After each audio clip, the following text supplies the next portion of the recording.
เอามาหอดแล้วหาดกลางคลองนครปากเซ่บ้านห้วยเล่าหาดกันประมาณนี้เนาะก็งามนี่แหละบรรยากาศน้ำก็โคตรใสนี่เด้อผู้ใดอยากมาเข้ามาเที่ยวได้อันนี้ก็ซื้อกับบ้านห้วยเล่าคันเกิ้งหานแมนผู้สลาวผู้มะโลบรรยากาศกลางหาดกับโคตรใหญ่เนาะประมาณ2 เฮกตาร์วันนี้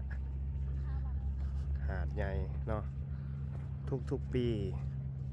ของเดือน3 เดือน 4หาดนี่จะ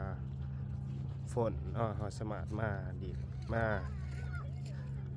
เที่ยวได้บรรยากาศกลางแม่น้ำคลองฟังเบอร์นั่นก็แม่นบ้านพะดิ้งเนาะลุ่มๆไปก็แม่นนครปากเซ่